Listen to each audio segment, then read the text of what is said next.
Non mais ça, des chiffres comme ça, c'est pas possible.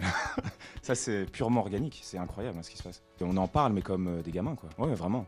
Et moi, au début, j'ai cru que c'était un bug de la plateforme. On peut parler des deux. C'est un film, dans le sens où finalement, c'est une multitude d'endroits, 25 et 30 salles différentes, festivals différents, et finalement, on voyage. On a, je pense, 1500 plans. Mais en attendant, la matière première, ça reste le live.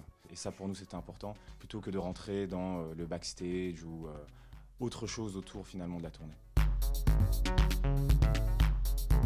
On le voit vraiment comme un cadeau et on a essayé de brasser le plus large possible. Et c'est aussi pour ça que, finalement, pour nous, le plus important, c'était la sortie YouTube. Se retrouver sur YouTube, en démonétisé, sans abonnement premium ou quoi que ce soit, pour nous, finalement, c'était ce qui était la bonne chose à faire par rapport à cette grande bienveillance qu'on avait reçue du public et de surcroît par ceux qui, finalement, avaient vu leur place remboursée et n'avaient pas pu venir voir le show. Et donc, dans ce sens-là, très vite, en fait, on s'est dit, mais le plus important, c'est d'arriver sur YouTube et non pas sur des plateformes ou autres.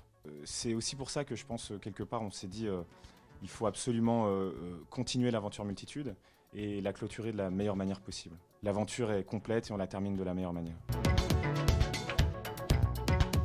Au début, on s'est surtout dit on va essayer, dans le sens où on avait 25 téras d'images qui avaient été filmées ci et là tout au long de la tournée, cette tournée qui a vraiment existé pendant 1 an et demi. Cette matière était là et on s'est dit mais il faudrait vraiment faire quelque chose. Moi je me suis enfermé 8 mois avec Cyprien Delire et notre monteur d'ailleurs, Robin de Pratereux. Et c'est comme ça que ça a commencé. Donc il n'y avait pas de grande certitude au début et puis après, vraiment tout au long du processus, l'assurance est arrivée après un morceau, après 2 morceaux, après finalement vraiment un corpus qui faisait sens. Petit à petit on s'est dit ok là on commence vraiment à avoir un film.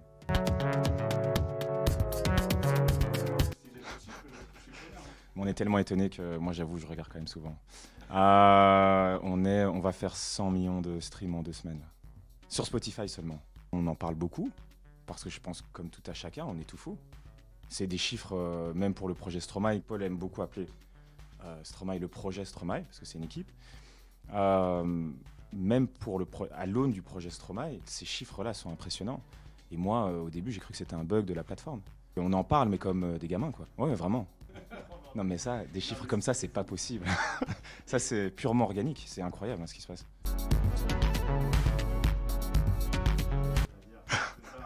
Ça, c'est une question compliquée. Là. Je sens, Ouais. je sens. Ok, on arrive dans la zone pro. Ouais. Non, mais c'est pas. Tu m'en veux, Jean-Marie? Non. Non. Ok, très bien. Non. Après, notre métier premier, c'est la musique, au sein de notre petite PME familiale, comme j'aime à l'appeler. Mais la musique n'a jamais arrêté. Et c'est marrant parce que l'actualité est un peu heureuse avec ce qui se passe autour d'Arcane et du morceau qu'on a créé pour la série. Mais en fait, un album au sens strict du terme et une tournée n'est pas à l'ordre du jour. Je pense que ça dépend ce qu'entendent les gens par le projet Stromae. Dans le sens où c'est vrai que souvent on en parle comme étant ce truc presque dogmatique d'album tournée. Or, si en fait les envies nous poussent vers des fois des formes un peu hybrides, j'avoue que ça c'est le genre de projet sur lequel on adore se projeter. Et donc c'est difficile pour moi de répondre avec précision parce que je pense que tout à chacun se fait aussi une image du projet Stromae et c'est en ça aussi que c'est ultra intéressant. C'est marrant parce que l'idée de départ, et je pense qu'on n'en a jamais parlé, c'est Dexter, le dessin animé, dans le sens où tout part de la musique, c'est notre matière première, et Multitude, c'était un peu une expérience un peu folle où on voulait à la fois mélanger la production électronique, ce qui est quand même notre métier premier, et en même temps plein d'influences de musique folklorique à travers le monde pour essayer de créer des mélanges homogènes.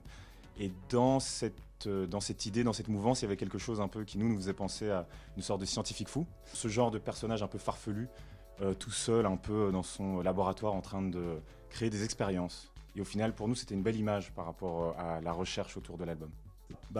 Nous, c'est comme ça qu'on aborde la création, ouais. C'est-à-dire qu'on voit vraiment ça comme de l'artisanat, avec plein de tentatives qui ratent, et de temps en temps, il y a quelque chose qui prend. Voilà, c'est comme ça que je le résumerais, ouais.